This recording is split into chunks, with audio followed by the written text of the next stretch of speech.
नमस्कार, मी श्रीराम बेलनूर तुमच्यासाठी घेऊन आलो आहे आजचा दिनविशेष मालेमध्ये सर्वांचं खूप खूप स्वागत. आणि आज आपण बघणार आहोत 24 एप्रिल 2026चा दिनविशेष. तर दिनविशेष मालेमध्ये आपण काय करत असतो, 10 महत्त्वपूर्ण ठळक घडामोडी, राष्ट्रीय तसेच आंतरराष्ट्रीय पातळीवरील महत्त्वाच्या घडामोडी आणि काही महत्त्वाच्या व्यक्तींचे जन्मदिवस किंवा त्यांचे स्मृतिदिन, तर हे आपण आज बघणार आहोत. आणि आजचा दिवस आहे 24 एप्रिल 2026. तर बघा, आज आंतरराष्ट्रीय पंचायती राज दिवस आहे आणि आज बहुपक्षीयता आणि शांततेसाठी आंतरराष्ट्रीय दिवस आहे. तर या दिवसाचं महत्त्व काय ते बघू आपण. तर आजच्या दिवशी बांगलादेशची राजधानी ढाका येथे मोठी इमारत कोसळून शेकडो लोक मेले होते. किती लोक मेले होते? 1129 लोकांचा जाग्यावरच मृत्यू झाला होता आणि जवळपास 2500 लोक जखमी झाले होते. ही घटना कधीची आहे? 2013ची. म्हणजे 24 एप्रिल 2013 रोजी अशी भयानक घटना कुठं घडली? बांगलादेशची राजधानी ढाका येथे घडली. ओके, आजचा हा बांगलादेशसाठीच नाही, पूर्ण जगासाठी एक काळा दिवस आहे. कारण इथं खूप मोठी इमारत कोसळून जवळपास 1129 लोकांचा मृत्यू झाला आणि 2500पेक्षा जास्त लोक इथं जखमी झाले. त्याच्यानंतर आज इंडियन एअरलाईन विमानाचे अपहरण करण्यात आले होते आणि 141 प्रवाशांची सुखरूप सुटका करण्यात आली होती आजच्या दिवशी. तर हे कधी झाले होतं? 1993ला झालं होतं. तर 24 एप्रिल 1993ला इंडियन एअरलाईनचं एक विमान हायजॅक करण्यात आलं, त्याचं अपहरण करण्यात आलं आणि आजच्या दिवशी त्या 141 प्रवाशांची सुखरूप सुटकासुद्धा करण्यात आली.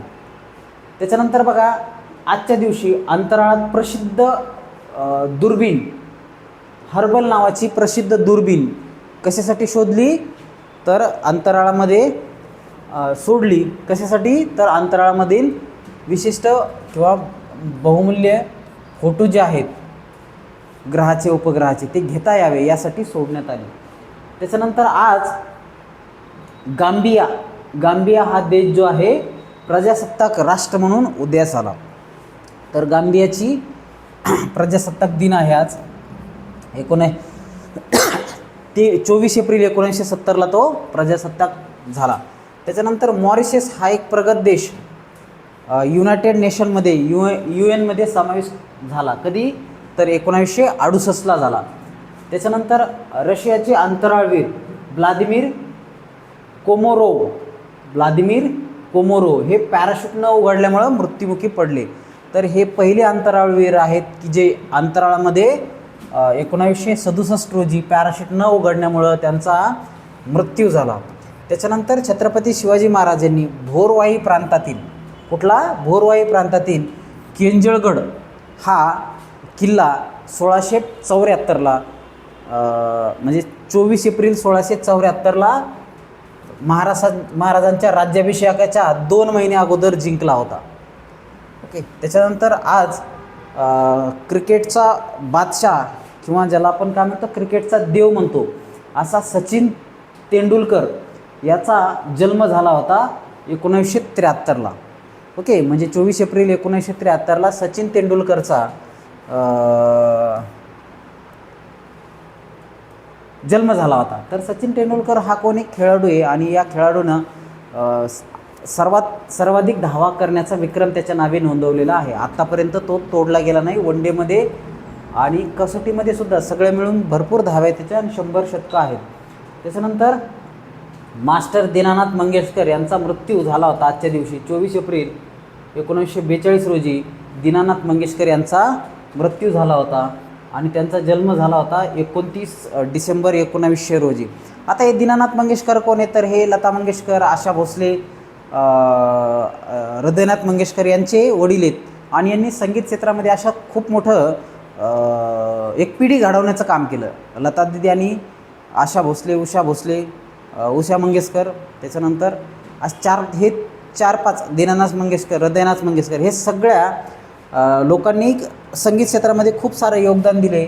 अशा या महान संगीत तज्ज्ञाचा संगीतकाराचा मृत्यू 24 एप्रिल 1942 साली झाला.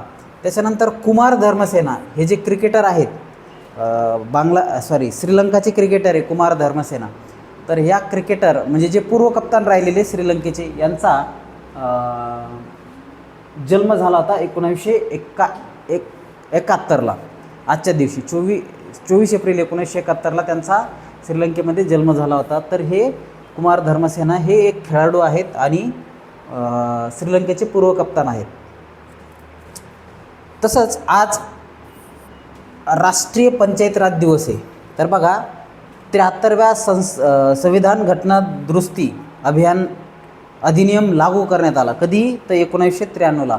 तर 1993च्या घटनादुरुस्तीनुसार पंचायत राज उदयास आले आणि पंचायत राजला एक संविधानिक दर्जा लागू झाला. आणि याचा उद्देश काय आहे? तर ग्रामपंचायतचं सक्षमीकरण, ग्रामपंचायत लेवल स्ट्रॉंग करून खेड्याचा विकास करणे हा यामागचा मूळ उद्देश आहे. गांधीजींनी म्हणलं होतं खेड्याकडे चला, पण खऱ्या अर्थाने पंचायत राज स्थापन करून ग्रामपंचायत, पंचायत समिती, त्याच्यानंतर जिल्हा परिषद या माध्यमातून, पंचायत राजच्या माध्यमातून गावाचं सक्षमीकरण करून गाव पातळीवर विकास कसा नेता येईल किंवा मूलभूत विकासाच्या मूलभूत सुविधा, पाणी, त्याच्यानंतर शाळा, त्याच्यानंतर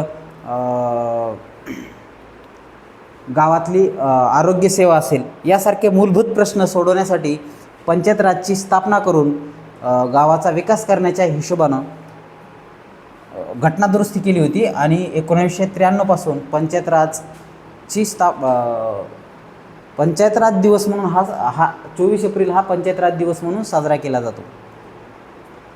त्याच्यानंतर बहुपक्षीयता आणि शांततेसाठी आंतरराष्ट्रीय दिवस. तर बघा, कोणत्याही देशाचे शेजारी देशाचे भांडणं जर सोडायचे असेल तर सगळ्यांनी बसून एकत्र येऊन निर्णय घेणं गरजेचं आहे.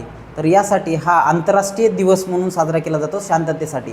तर या दिवसाच्या निमित्ताने आपण काय करतो की खूप सारे देश एकत्र येऊन आपण शांततेचं आवाहन करतो. भांडणं करू नका, देशादेशांतात जे वाद आहेत, तेढ आहेत, ते शांततेने मिटवण्याचा प्रयत्न या दिवसाच्या अनुषंगाने होत असतो. अशा पद्धतीने आज बहुपक्षीयता आणि शांततेसाठी आंतरराष्ट्रीय शांततेसाठी आंतरराष्ट्रीय दिवस आहे.